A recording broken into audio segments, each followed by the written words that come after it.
নমস্কার, কেমন আছেন সবাই? মামুন মিনি ব্লগে সবাইকে স্বাগত। আজ আবার একটা নতুন ভিডিও নিয়ে চলে এসেছি। আর এই যে সমস্ত কাজ গুছিয়ে নিয়ে চলে গেলাম রান্নাঘরে। আর রান্নাঘরে আজকে আমি অনেক সবজি নিয়ে গিয়েছি। এই সবজিগুলোই আজ রান্না হবে। কারণ এত সবজি আজ রান্না হবে কেন? ছেলের বাবা আজকে বাড়িতে আসছে, সেই জন্যই এত রান্না বান্নার।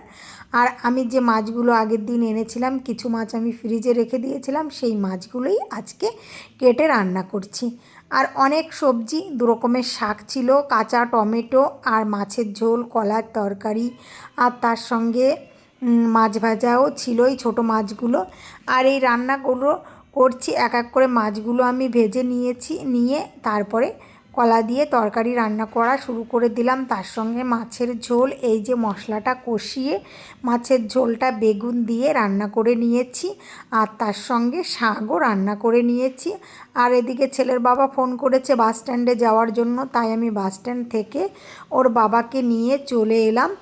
আর এই যে এক ব্যাগ ক্যান্টিনের জিনিস নিয়ে এসছে, এগুলো সব আমার রান্নাঘরের কিছু জিনিস আছে এই। আর ছেলের জন্য কিছু খাবারও নিয়ে এসছে। আর ছেলে তো তাড়াতাড়িগুলো সেগুলো বের করার জন্য ব্যস্ত হয়ে গেছে। আমি বলছি দাঁড়া, আমি একটু ফোনে ভিডিও করে নিচ্ছি, তাই একটু ফোনে ভিডিও করে নিলাম। আমি ভেবেছি প্রথমে মা বললে যে কাচের জিনিস। হ্যাঁ, আমি ভাবলাম যে কাপ সেট। আমি প্রথমে ভেবেছি মানে গ্লোব এনেছি, যখন ইন্ডিয়ানের ম্যাপ এই যে গ্লোব এনেছি। এখানে আখরোট আছে না? আখরোটগুলো বের কর। ঘরে নিয়ে এই এই এই আখরোট কোথা থেকে এনেছো? নেপাল। হাই, আখরোট আমরা খাই না বাবা। বের কর।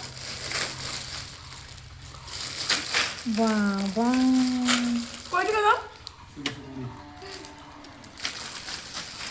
রান্না হয়েছে ছোট মাছ ভাজা, কলা দিয়ে তরকারি, মাছের ঝোল, কাঁচা টমেটো, আর তার সঙ্গে শাক দিয়ে ঘন্ট, আবার শাক দিয়ে তরকারি।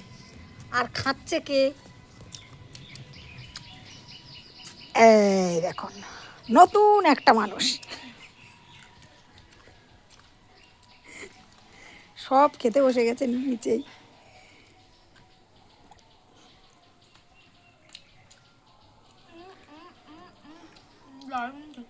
তারপরে তো বসে গেলাম খেতে। আর এদিকে ছেলে সেই ম্যাগির প্যাকেটটা এনেছে ওর বাবা, সেটা কাছ থেকে ছাড়ছে না, সব সময় নিজের কাছে রেখে দিয়েছে।